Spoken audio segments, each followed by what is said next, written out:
Welcome back to Inside Personal Growth. This is Greg Voisin, the host of Inside Personal Growth. And joining me from Tiburon, California this morning is John Hagel III. And John has many books out, but we're going to be speaking with him about The Journey Beyond Fear, Leverage the 3 Pillars of Positivity to Build Your Success. Good day to you, John. How are you doing? Hey, great to be here. Thank you. Well, it's good to have you on Inside Personal Growth, and our listeners come from all over the world. I always thank them, John, because without them, I wouldn't have been here and lasted 15 years and had so many listeners. And again, thank you all for the comments too, as well. The ones that you put up there that I answer. I so much appreciate that because that tells me you guys are listening and you're spreading the word.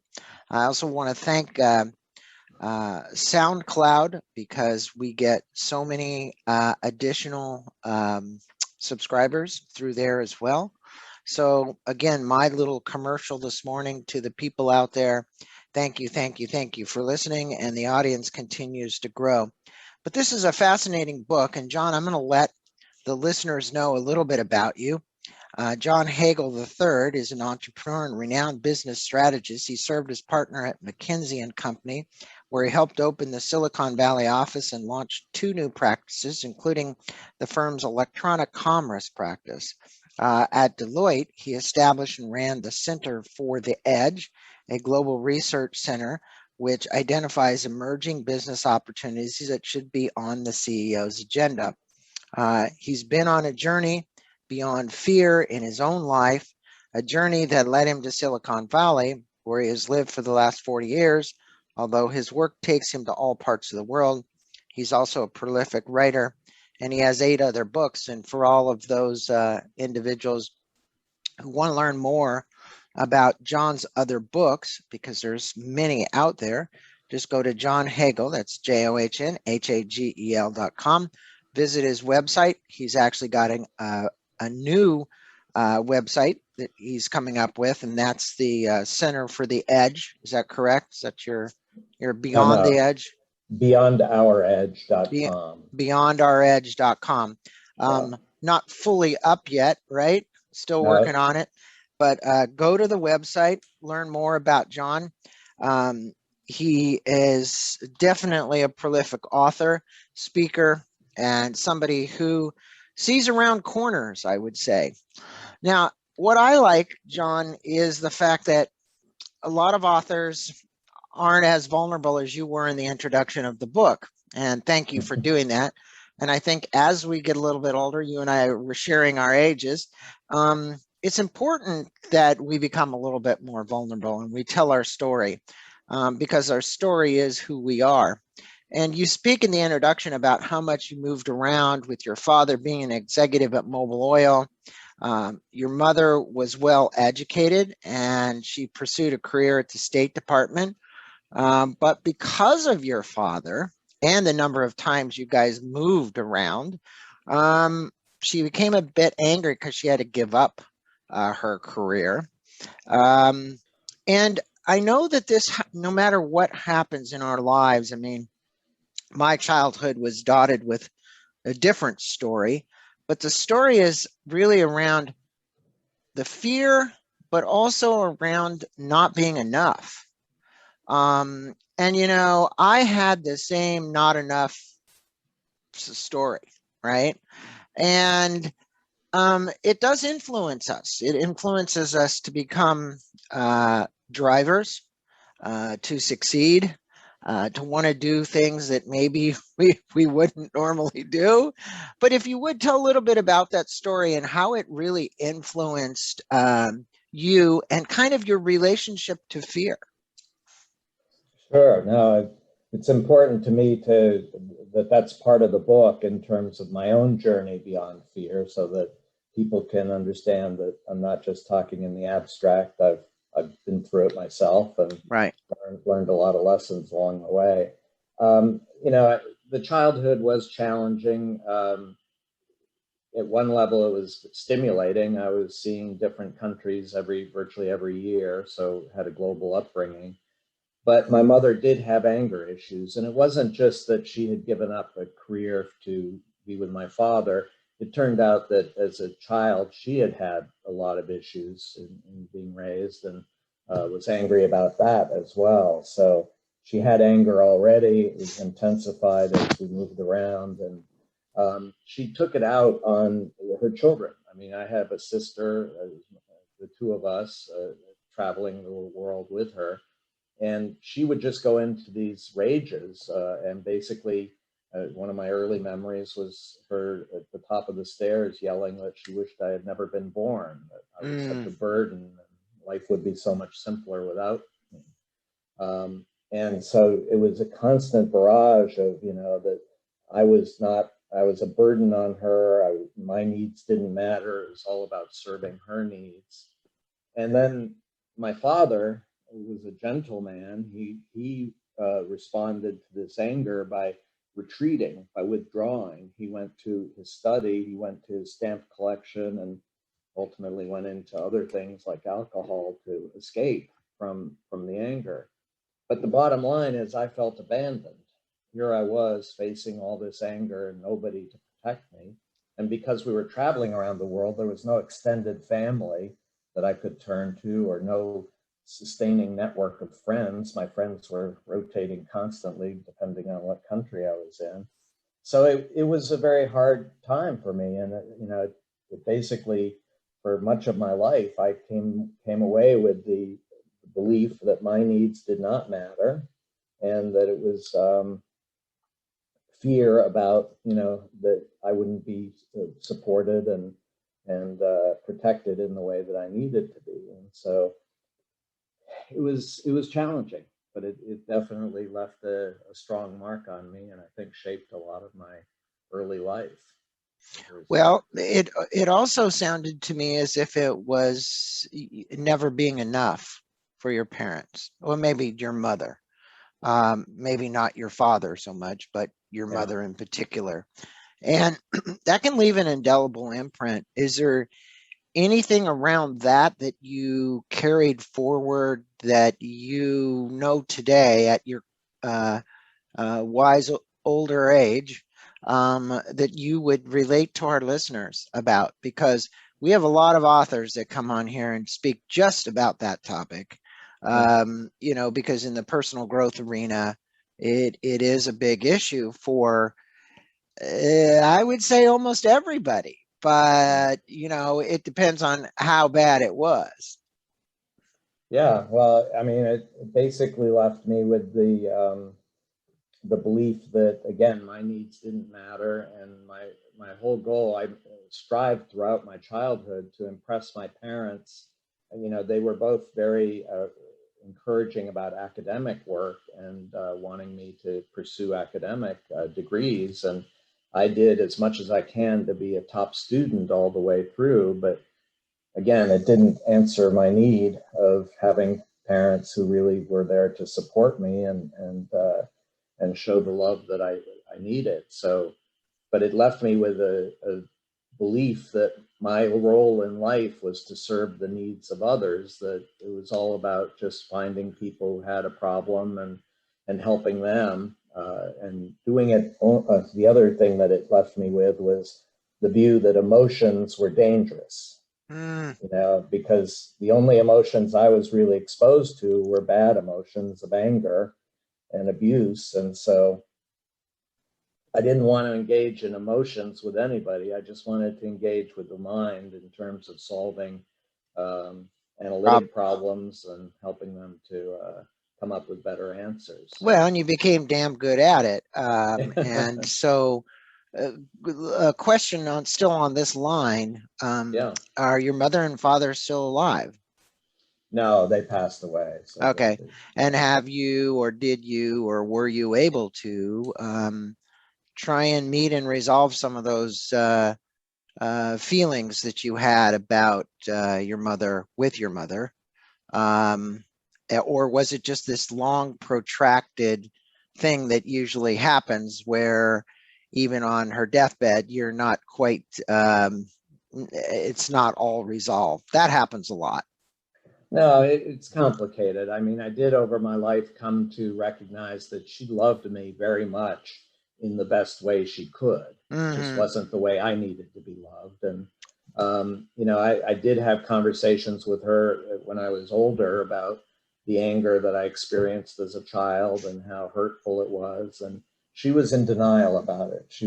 Her response was, I was just too sensitive, that it wasn't real anger, or, you know. And because of so, her childhood. yeah, Yeah, and yeah. she had had, you know, similar issues as a child, but again, she was in denial about what harm it was causing. Yeah, it's perpetuates, you know, it perpetuates from generation to generation. I know when people do histograms, they find in those histograms repeating patterns that occur from generation to generation. So, you know, sometimes alcoholism skips a generation, but then you'll see it reappear again. You know, so it's really quite interesting when histograms are done and you go all the way back to great grandfather, father, you know, in the lineage, and you look up who they were and what they were all about, and it was pretty interesting. I've done it, I know.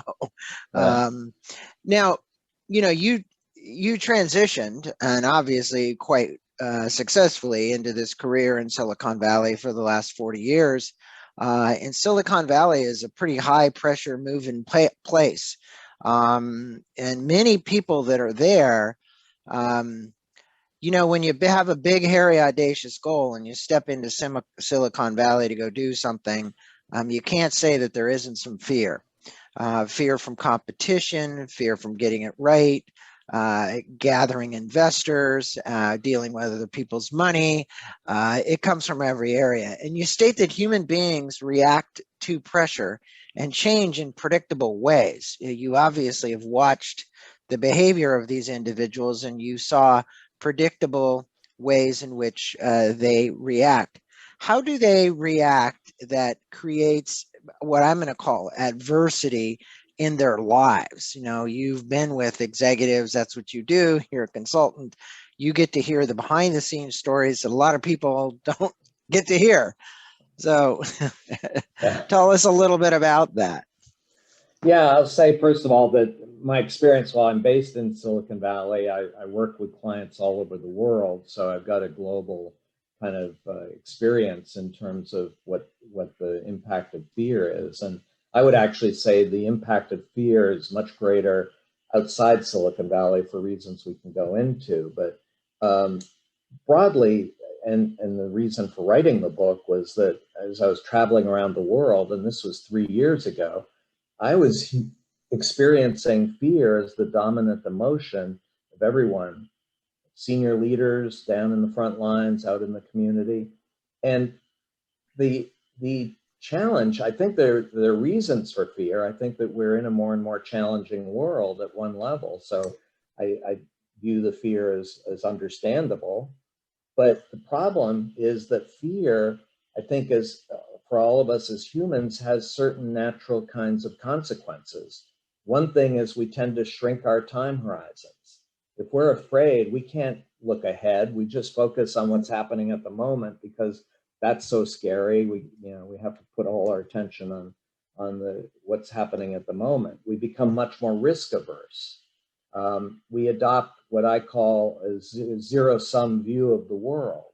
You know, if you're just looking at the present, the resources that are available are given. The only question is who's going to get them, you or me. And so it's a battle to see who can get those resources. And that leads to erosion of trust. You know, you may seem like a nice person, but hey, I know at the end of the day, it's only going to be one of us that gets these resources. And so I can't afford to trust you. And so people who are afraid become more and more short-term. They become more and more isolated, and it becomes a vicious cycle. It reinforces the fear that, you know, I'm isolated. I don't have anybody I can rely on. I'm addressing all kinds of challenges at the moment. So it really does create, I think, a a very limiting situation that I don't think any of us want to be in. You choked me up with your fear thing. Yeah. Now, there is something to be around fear. You know, on the opposite side of fear, they say there are only two emotions, love and fear. And, you know, you look at organizations like Southwest Airlines, and they're, you know, when we look back to Herb Kelleher, it was all about love. Walk around, tell people how much you appreciate them. And you mentioned to succeed in the journey that we need three essential tools: narratives, passion, and platforms. If you would, because this is the meat and potatoes of your book, okay, can you comment what new narratives we need to adopt to move beyond fear? And what are the personal narratives, institutional narratives, geographical narratives, and as you refer to them, movement-based narratives? Because the narratives are the stories we tell ourselves, you know? So yeah, so just to clarify, at least for me, they're not the stories we tell ourselves. I believe narratives and stories are very different. okay. That's one of the challenges I have is clarifying what I mean when I talk about narratives. For me, stories are self-contained. They have a beginning, a middle, and an end to them, the end. And the story is about me, the storyteller, or it's about some other people, real or imagined. It's not about you. You can use your imagination, figure out what you would have done, but it's not about you. In contrast to me, a narrative is open-ended. There is no resolution yet. There's some kind of big threat or opportunity out in the future, not clear whether it's going to be achieved or not. And the resolution of the narrative hinges on you. It's a call to action to say your choices, your actions are going to help resolve this narrative. So I think it can be a powerful catalyst. I describe it as a catalyst to move beyond fear. If you can frame an opportunity-based narrative, a future that's driven by opportunity, that's inspiring and exciting, it will motivate you to move ahead and look ahead. And it has a call to action, so you're not doing this just by yourself, you're doing this with others. So I think it's important that for our listeners, you've distinguished between the story and the narrative, in that the narrative has no end. In your context, the story has a beginning, a middle, and an end. And maybe my reference was misappropriated, but I think many people run around with stories that never end as well. They don't, I mean, it's kind of like, okay, I get that this narrative doesn't have an end. That's a great definition for it. But the stories they tell themselves, and this isn't a debate, it's just a comment, they don't ever stop telling the same stories. I think they make stuff up, and then they begin to believe what they make up, and then they begin to live what they made up. And that becomes their story, you know.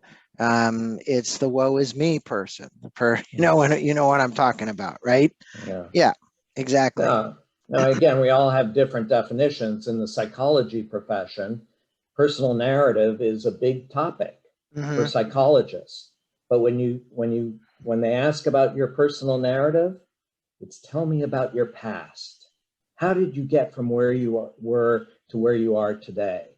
There's nothing about the future. It's all about how did you get to where you are today? That's your story. That's your personal narrative.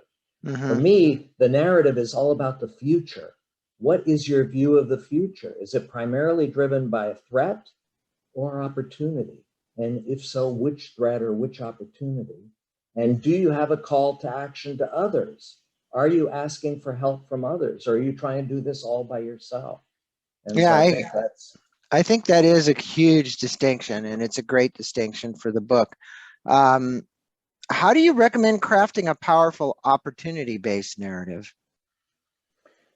Yeah, it's challenging. I think the first step, my experience, and I've done work with a lot of people on this, is first of all, most of us have not even articulated what our personal narrative is that we're living to today. And just that exercise of making it explicit, Am I primarily driven in the future by a sense of threat or by opportunity? That's a big aha, because I think most people, at least again in my experience, are finding their personal narrative that they're living to is based on a view of a threat in the future. They're afraid of losing their job. They're afraid that their children are not going to get, the education and success that they need. Whatever the specifics are, but they're feeling there's a threat in the Well, so future. is it running to something or from something? Well, again, I mean, if you have an opportunistic narrative, you're running towards something, something that you can feel emotionally into the future, right? I just did an interview with a gal, Feeling Forwards, endorsed by Tony Robbins, where you take your emotions and you move them into the future. But if we're running to something that's opportunistic, our whole mindset is going to be different versus running from something that's like chasing us, the tiger that's chasing us, right? Yeah. And maybe that's the distinction I can come up with, because yours is not fear-based. Yours isn't based on threat. It isn't the fight or flight kind of situation. But what you're saying is most of these executives, most of your life throughout the world, seem to be running from something that maybe is going to affect their profitability or affect the number of employees they have or affect whatever it might be, versus looking to move toward something. Would that be correct? Yeah. Although I certainly running from things is one response to fear, but I think many, if not most of the people that I know who feel fear are seeking to address the threat that they see. I mean, the executives are working really hard to get that next quarter, the next performance targets that they need to meet, and people in their daily lives are trying to address the threat, but it's very much just in the short term. What can I do in the short term that is going to help address this threat? Versus the narrative, which is long term, which is looking into the future. The opportunity-based narrative is saying there's a big opportunity that's really exciting that we could head towards, and it would help us to overcome the fear, move beyond the fear. I think we're currently coming out of a time, this pandemic, we're at least seeing something on the horizon. But when you look at the trillions of dollars this has cost countries worldwide, including organizations, from employment to it's affected everything, you can see how one's mindset was, will it end? And I'm sure for many folks, it became very depressing, monetarily, physically, all kinds of ways. Any comment on just this last pandemic? Because they claim this will not be our last. And I don't know if that's true or not, but hopefully we'll have vaccines for all of these. But what did you see? Yeah, I think I'm going to generalize. There are exceptions, obviously, but as a generalization, what I'm seeing in the past year and a half, is the senior leaders of institutions are very much focused. I mean, the buzzword that I hear all the time is resilience. Mm-hmm. They want to be resilient. And what they mean by that, when I press them on, what do you mean by that? Oh, it means we want to bounce back to where we were. Get back to where we were. That's success. Versus viewing this as a catalyst to do something very different and target much bigger opportunities. It's all about getting back to where we were. And again, that to me, that's the sign of fear. On the other side, in the front lines of organizations and in business in general, and there have been a number of articles written recently about this, I'm hearing that people are using this as a catalyst to really reflect on what is it that is meaningful and exciting to them, and realizing that what they're doing now is not meaningful or exciting. Mm-hmm. And then the number of people who are leaving their jobs is escalating at a significant rate. Yeah, I agree with you on that one. It certainly is become a catalyst for people to rethink their finitude, their lives, how they're leading their lives, their consumptionism, all kinds of things, right? And we are seeing shifts for the positive, definitely for the positive. I know personally, I lost 2 friends and 2 brothers during the pandemic. And, you know, when you see that, and none of these people in my estimation were that old, right? So it does change your perspective. And it also changes your perspective about fear, because the biggest fear is the fear of death. And I think when you meet that head on and you look at finitude, that's a unique one. And you mentioned that over a decade ago, in an effort to discover ways to overcome performance pressure, you undertook a study of the environments in which people achieve the most extreme and sustained improvement in their performance. And I think this is important for our listeners. What did you learn from the study and the people, and what you saw out there from the pressures? Let's use that word, because I think that is the operative word here, because usually pressure can bring on fear, or it can bring on the opposite. It can bring on, as you say, our human potential to move out of fear and into an opportunity based on the pressure, right? Now, usually when you think of pressure, it's like it's going to form a diamond, right? I call it constriction. What I've seen is some constriction through the pipeline, right? So what did you learn from this?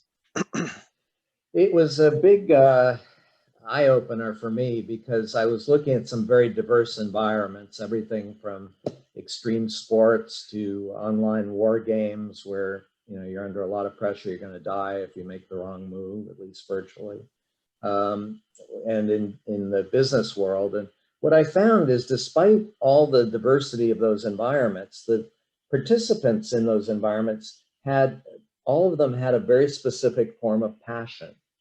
And I've come to call it the passion of the explorer. Mm-hmm. And it has 3 different attributes or characteristics to it. One is the people who have this passion have a long-term commitment to making an increasing impact in a specific domain that they're really excited about and committed to. More and more impact. Second, and I think this is important in terms of the fear issue, they have what I call a questing disposition, which is when confronted with an unexpected challenge, their reaction is excitement. Oh my goodness, this is wonderful. This is an opportunity to find a way to have more impact. What could I do? And then the third attribute is these people with passion of the explorer have a connecting disposition. Their reaction when confronted with one of these challenges is, who else can I connect with who could help me get to a better answer faster? Because that's my goal, is to have more and more impact. And so they're extremely well connected. And I think it's an interesting combination. And one thing I emphasize a lot is I'm not talking about eliminating fear. One of the stories I tell is it was with big wave surfers. And when they're paddling out to ride the next big wave, they're afraid. Oh, yeah. They know that people, you not only can fall off your surfboard, but people have died riding those waves. Right.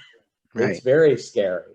Any extreme sport, you know, highlining, all of it, you know, it's, you know, Stephen Kotler's been on here, the guy that studied this probably the most. Kotler has got to be the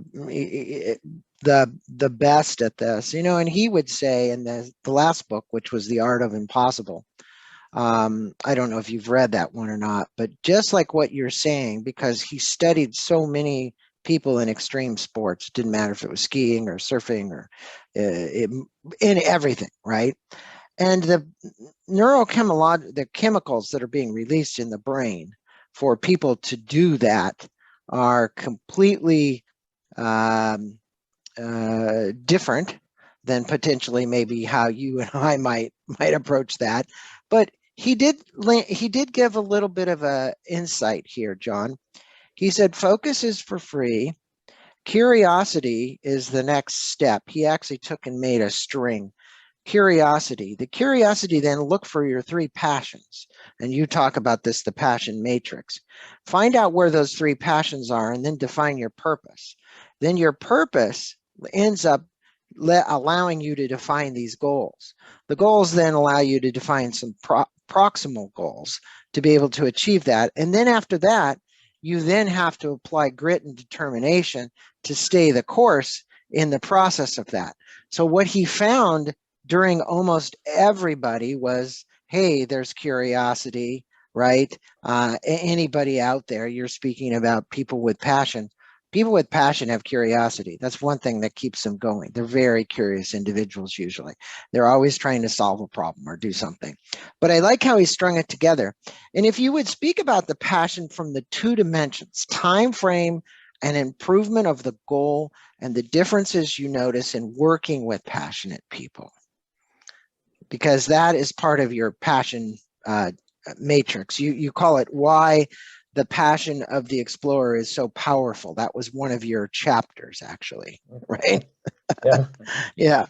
No, again, I focus on a very specific form of passion because in my experience, everybody has a different definition of passion. And I've actually tried to develop a taxonomy of passion using, in classic consulting fashion, a 2x2 matrix.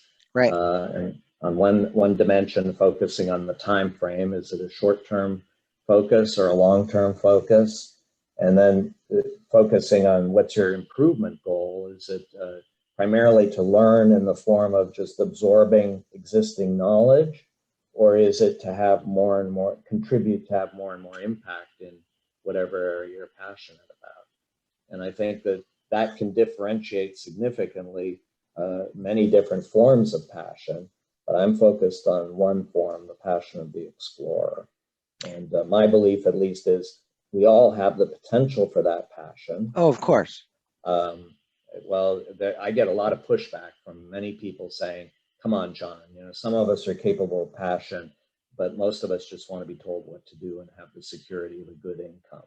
That's all we want. And I believe, well, they haven't found anything they're passionate about, and some people go all the way through their life without that, and that's unfortunate. Well, and also they live in environments that are discouraging them from passion. Yes. Schools discourage you from passion. Your work environment, if you're passionate in your work environment, you ask a lot of questions. You take a lot of risks. You deviate from the assigned script. That's not good. Get rid of that passion. Just listen to your boss and follow the instructions and do the job as instructed.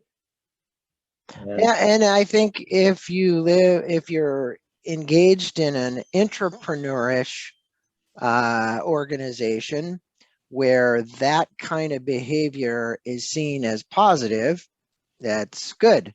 We don't have as many of those as we think we do, but because we could go back to the whole story about the command and control organization, and you would think that they would be gone, but I actually work inside of them like you, so I see that they are not gone. But it takes a very big cultural shift, starting from the top down, to want to make those kind of decisions, because command and control is about fear. Let's face it. At its level, you're speaking about fear here, right? Moving beyond fear. If you're trying to get these CEOs to move beyond fear, they're the ones that have to start, because they're the ones that are actually filtering that all the way down through the organization. You can't make a move till you get approval, blah, blah, blah, whatever the hell it is. And that really extinguishes the passion in so many people that might have it.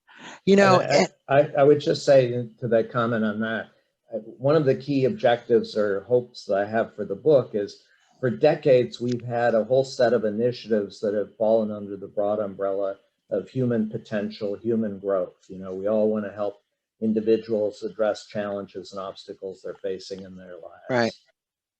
in parallel, over the same period, we've had a whole other set of initiatives around broadly under the umbrella of social change.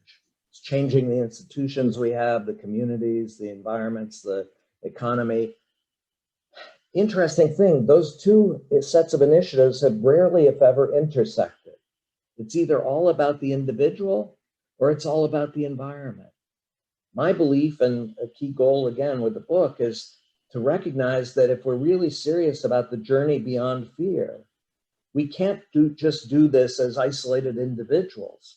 We have to work to change the environments that we're in that will encourage us to make the journey beyond fear, versus trying to stop us and hold us back and say, no, be afraid. That's what you should be.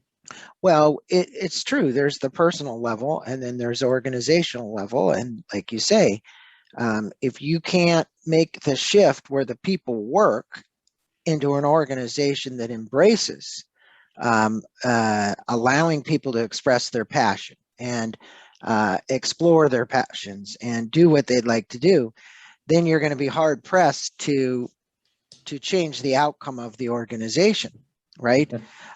So you state that we can gain more insight into the tight relationship between passion and reason by looking at 5 things that we need to come together before we can achieve our full potential.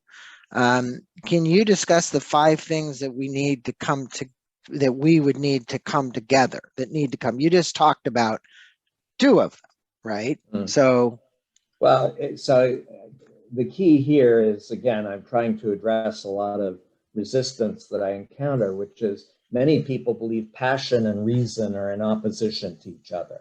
You're either passionate or you're rational. You can't be both. Which is it? And I believe that actually we need to have both. Passion and reason together are going to be what allows us to achieve our potential and more of our potential. And I went through 5 different things that where the passion and reason can come together.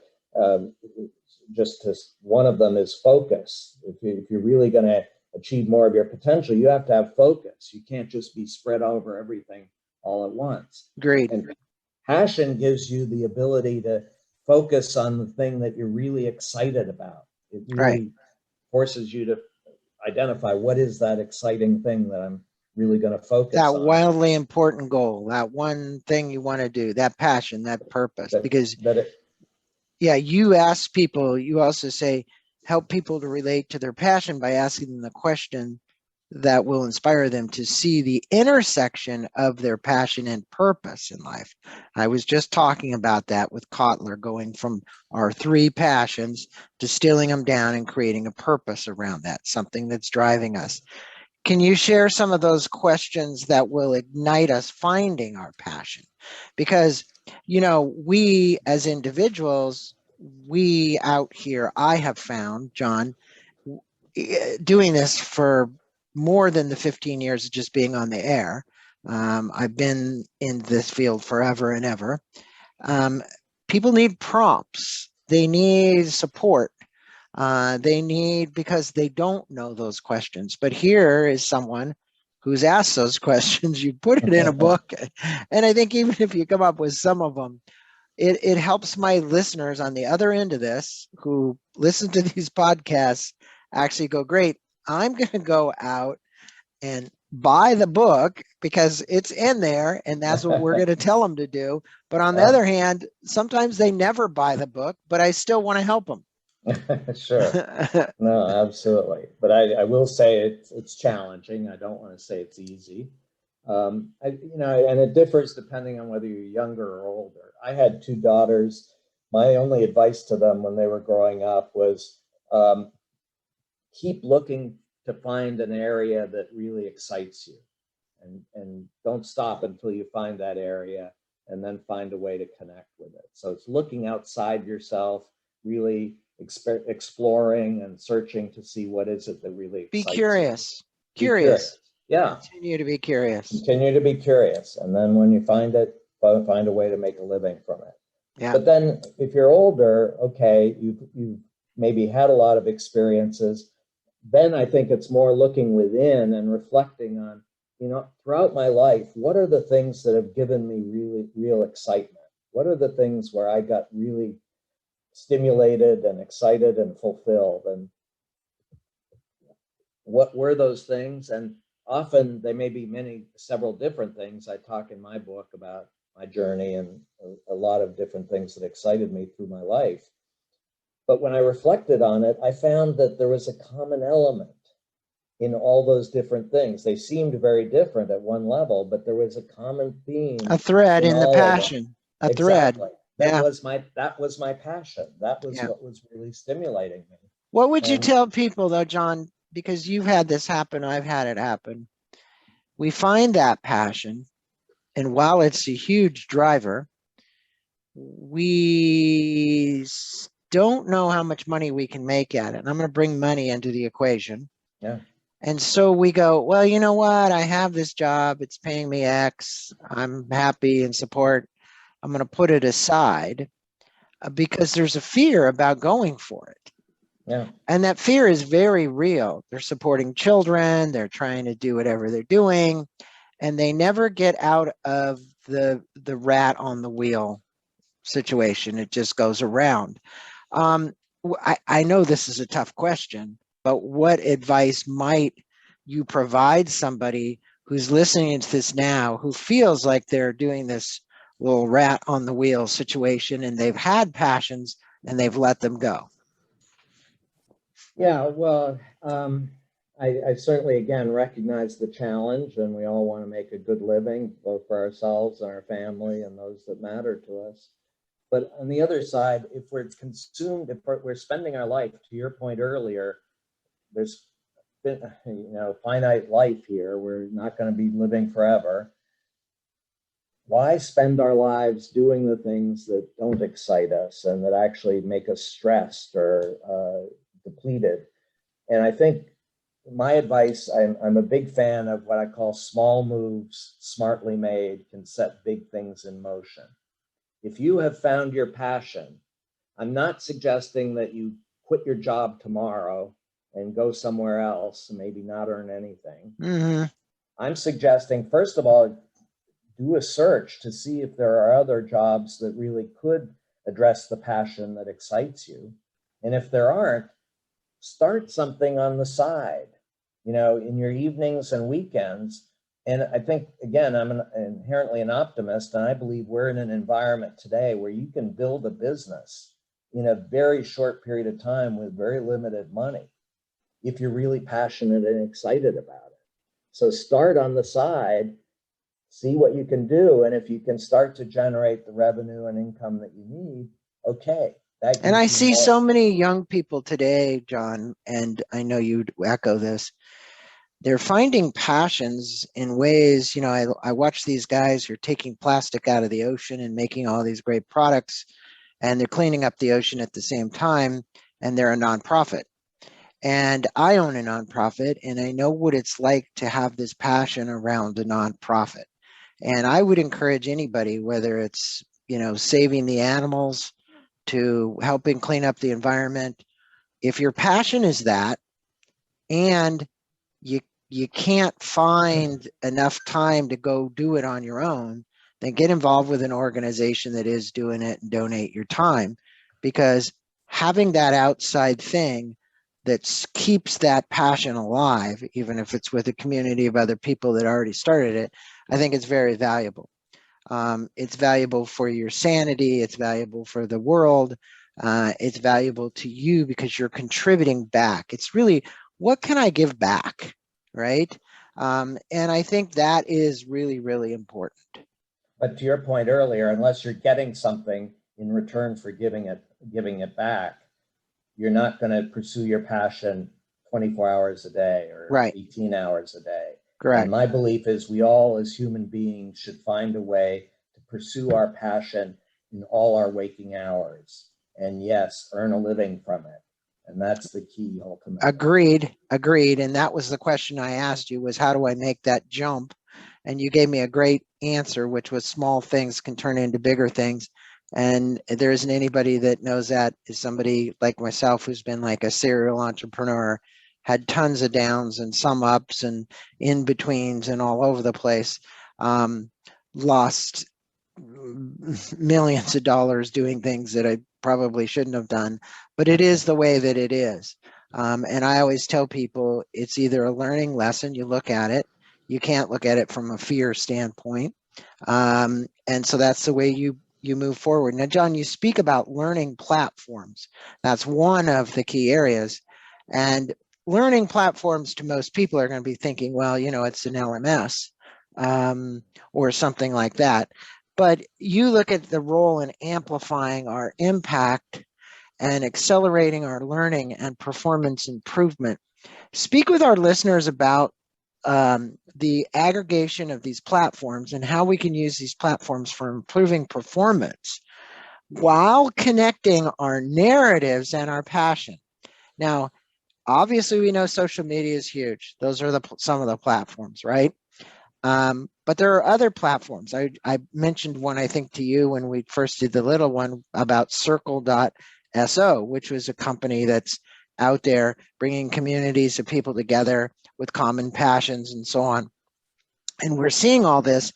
There's a new one called Maven that just came out in Silicon Valley that I just learned about. And then there's Teachable, and there's all these Udemy. I mean, my listeners of anybody probably know where most of these platforms are because they're either on them learning something or they're doing something. But I do agree with you that this is probably, if there was one thing that came out of Silicon Valley that will transform our world, will be these platforms. Yes, and to be clear, at least my belief is this is an untapped opportunity. The platforms you mentioned, by and large, are not what I'm talking about. Mm-hmm. So Udemy, for example, those are courses. You can sign up for lectures and courses. At one level, yes, that's learning. That's just listening to a teacher and sharing existing knowledge. The learning I'm talking about, the most important form of learning, is creating new knowledge, knowledge that never existed before. And you can only do that by acting, through action, acting together. And the key for me in these learning platforms is, and it's a key theme in the book, is the way we learn best is not just isolated as individuals, but as small groups. Communities, yeah. No, small groups. Communities can be thousands of people. I'm talking about a small group of 3 to 15 people at most. An impact, what I call an impact group, where you form deep trust-based relationships with each other and a commitment to learn faster and have more and more impact in whatever your passions are. And creating platforms that will help these small groups come together into shared workspaces and then network into broader communities, yes. But the core unit is that impact group. And again, the focus is on learning in the form of creating new knowledge through action, not listening to teachers. It's acting and learning from the action. What's a good example of that you've seen? Do you have an example for our listeners? No, of an impact group that maybe you were part of, or somebody was part of that actually had new learnings come out of it that then inspired something positive to happen? No, well, this has been something that emerged in a lot of my research in many different environments, but I'll go back to big wave surfing. Everybody thinks big wave surfing is a solo sport. There's just one person on that surfboard. That's all there is. It's an isolated individual. But if you really look at the big wave surfers and see what they do, they formed a small impact group on the beach where they connect with other surfers who share their passion and excitement about surfing really big waves. And they're constantly supporting and challenging each other to take action to get to that next big achievement. And so I think that's a really interesting example of these impact groups coming together. And I did work in business environments, and where you see sustained extreme performance improvement, it's front lines that have organized into small work groups, 3 to 15 people who share that commitment. Very important point. And I think then being able to share that new knowledge with lots of others so that it propels forward. You mean, because look, even the guys sitting on the beach with the small groups, there's other big wave surfers out there that want to have that knowledge that aren't in those groups. Yeah. So however they can share that. Now, in the conclusion of your book, you state that the pressure will only persist as the years continue, and the pressure will only become greater. Some of us will burn out or will drop out. And we're seeing that already. We're seeing the effects of that. I think COVID accelerated that a bit. What advice would you give those on the front line under the most pressure from not getting to this burnout or dropout? Yeah, well, again, I think it's viewing it as a catalyst for reflection to say, don't just keep striving to keep going despite the burnout. Step back and reflect on, is this really what I want to be doing? As I mentioned before, I think the positive note is in the current COVID situation, the number of workers who are stepping back and saying, no, this is not what I was meant to be doing. I need to find something that really excites me and motivates me. Because by the way, if you have that passion of the explorer, you don't burn out. You are excited. It gives you energy. It keeps you going if you've got more challenges. And so I think using this as a catalyst to say, enough already. What is it that really excites me? The burnout is an indicator that I'm not doing something that excites me. So, well, you know what, John, I'm glad that you haven't burnt out, and that this Journey Beyond Fear was written. Is this your 9th book? no, 8th book. Eighth book. Okay, so we'll say this is the 8th. So obviously, somebody with as much passion to write 8 books. I only know one other person who's up in the valley, and I think he's on book number 24. So it's a lot. It takes a lot to write a book. So congratulations. I know I've written 2, not 8, but I really appreciate this. Now, in parting, I always like to leave our listeners with, we've talked about a lot this morning, last hour and 15 minutes. What are some of the most important lessons you've learned from your 40 years of working in high pressure situations and actually, really being in the Silicon Valley, that you would say, if there was a takeaway here from this morning, what are the 3 things that you'd sum this up with? Wow. I think, again, from my research around how the world is changing, I think on one side, it is creating mounting performance pressure on all of us, and that's generating fear. At the same time, these same forces are generating exponentially expanding opportunity. We can create much more value with far less resource, far more quickly than would have ever been imaginable before. But the challenge is that if we're driven by fear and the mounting performance pressure is generating that fear, if we're driven by that fear, we can't even see the opportunities, much less pursue them. They're invisible to us. We're just focused on the challenge of the moment, how to get through the next day. And so I think that it's the reason why we need to find a way to move beyond the fear. And I again would emphasize one of the key lessons I've learned is that you're not going to eliminate the fear. It's going to stay there. We are in a challenging world. There are all kinds of challenges to be afraid of, absolutely. But we need to cultivate the emotions that are going to help us to move beyond it.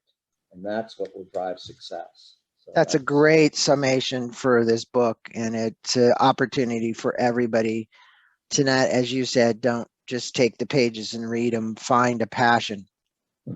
Okay, and then start working on the passion. And I think one of the obstacles, if I might add to this just in the end, is, kind of our own biases. We don't really realize how strong the subconscious mind is and how it has been programmed. And once you get into the subconscious mind, if you can actually reprogram and rewire, you can move beyond it. And much of that fear is associated with that because that's happening on automatic pilot. We got a conscious mind and we got a subconscious mind. So think about what you're doing on automatic pilot. And I ask people, because I'm involved with the guys at Solve Next, they have a term which I think is really it's called Think Wrong. Now that doesn't mean to think bad. It means to rethink how you think. And I think that's most important as well. John, a pleasure having you on. We're going to have a link to your website. We're going to have a link to Amazon to go pick up the book. As John mentioned this morning, this will be coming out in an audio as well. They're working on it. But for now, you got a Kindle version and a hardback version, both up at Amazon. We appreciate you listening today. We appreciate you taking a look at your passions beyond your fears and a ways to move beyond that. John Hagel III, appreciate you. Thank you, sir, so much for being on the show. Thank you. It was a great conversation.